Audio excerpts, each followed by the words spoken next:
Assalamualaikum warahmatullahi wabarakatuh. Perkenalkan, nama saya Nafa Dwi Indrianti. Pada kesempatan kali ini, saya akan mempresentasikan penelitian saya yang berjudul Pengaruh Persepsi Manfaat, Persepsi Kemudahan Penggunaan, dan Persepsi Risiko terhadap niat berperilaku konsumen dalam menggunakan e-wallet Dana di Kota Bandung. Pada kesempatan kali ini, saya akan membahas mengenai bab 1, bab 2, dan bab 3. Bab 1, pendahuluan. Penelitian saya dilatar belakangi oleh pesatnya perkembangan teknologi yang menyebabkan munculnya inovasi dalam layanan keuangan berbasis teknologi informasi yang biasa disebut financial technology. Financial technology ini sangat mendukung sistem pembayaran secara non-tunai. Salah satu inovasi dari financial technology adalah e-wallet. Munculnya e-wallet ini tidak terlepas dari adanya manfaat, kemudahan penggunaan, dan juga resiko. Salah satu e-wallet yang berkembang di Indonesia adalah Dana.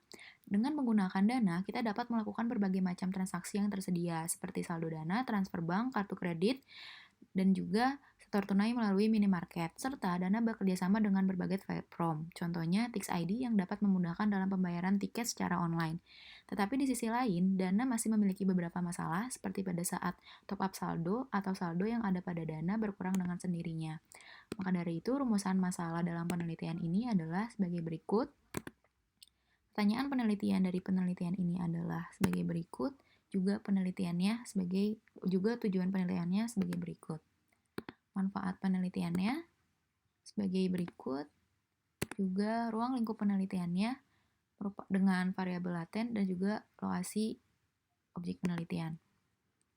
Yang kedua, tinjauan pustaka financial technology menurut WWG adalah sebuah inovasi teknologi informasi untuk membuat layanan keuangan menjadi lebih efisien. E-wallet menurut Chandra dan Suryoto merupakan sebuah bentuk inovasi teknologi di bidang keuangan dengan layanan virtual yang digunakan dalam transaksi sebagai pengganti uang tunai. Juga e-money menurut Anggraini merupakan sistem yang tidak menggunakan uang tunai. Konstruk yang digunakan oleh penelitian ini, percaya usefulness atau persepsi manfaat menurut Yogianto diartikan sebagai sejauh mana seseorang mempercayai bahwa dengan menggunakan suatu teknologi akan bebas dari apapun. Persepsi kemudahan penggunaan menurut Davis, seseorang berpikir bahwa menggunakan suatu sistem tidak akan memerlukan usaha.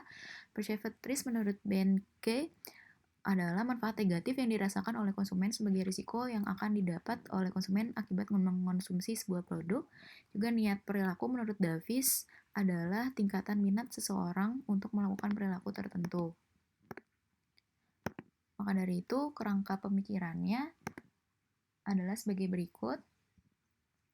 Penelitian ini meneliti pengaruh sesuai pada penelitian sebelumnya, di mana pada penelitian tersebut dijelaskan bahwa persepsi manfaat, persepsi kemudahan penggunaan, dan persepsi risiko mempengaruhi niat berperilaku.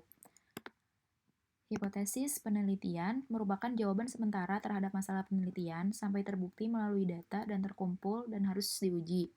Maka dari itu, hipotesis penelitian dalam penelitian ini adalah sebagai berikut. Yang terakhir ada metodologi penelitian. Karakteristik penelitian ini menggunakan metode kuantitatif di mana penelitian ini dilakukan terhadap populasi dan sampel tertentu yang pada umumnya dilakukan secara acak dan data menggunakan instrumen penelitian. Berdasarkan tujuannya, penelitian ini bersifat kausal, yaitu agar memahami variabel mana yang menjadi penyebab dan variabel mana yang menjadi akibat. Dalam penelitian ini, variabel independennya adalah persepsi manfaat, persepsi kemudahan penggunaan, dan persepsi risiko. Sedangkan variabel dependennya adalah niat berperilaku. Unit analisis dalam penelitian ini adalah individu. Juga, keterlibatan penulis dalam penelitian ini hanya secara umum, tidak menginterpretasi data, dan dibuat dengan tidak ada batasan waktu menggunakan analisis sekali bidik. Operasional variabel, suatu proses menurunkan variabel yang ada di dalam masalah penelitian menjadi bagian-bagian terkecil, sehingga dapat diketahui klasifikasi penelitiannya menurut Indawati 2015. Tahapan penelitian, merumuskan masalah, landasan teori, perumusan hipotesis, pengumpulan data, analisis data, kesimpulan, dan saran. Populasi dan sampel. Populasi dalam penelitian ini menggunakan pengguna e-wallet Dana di Kota Bandung. Sampel dalam penelitian ini dipilih secara acak dari populasi, yaitu dari pengguna e-wallet Dana di Kota Bandung. Pengumpulan data dan sumber data menggunakan data primer bersumber dari kuesioner yang disebarkan secara online melalui Google Form kepada masyarakat Kota Bandung yang menggunakan e-wallet Dana, dan juga menggunakan data sekunder yang digunakan dalam penelitian ini diperoleh dari literatur seperti buku, jurnal, artikel dari website, ataupun penelitian terdahulu yang relevan dan dapat menunjang penelitian ini.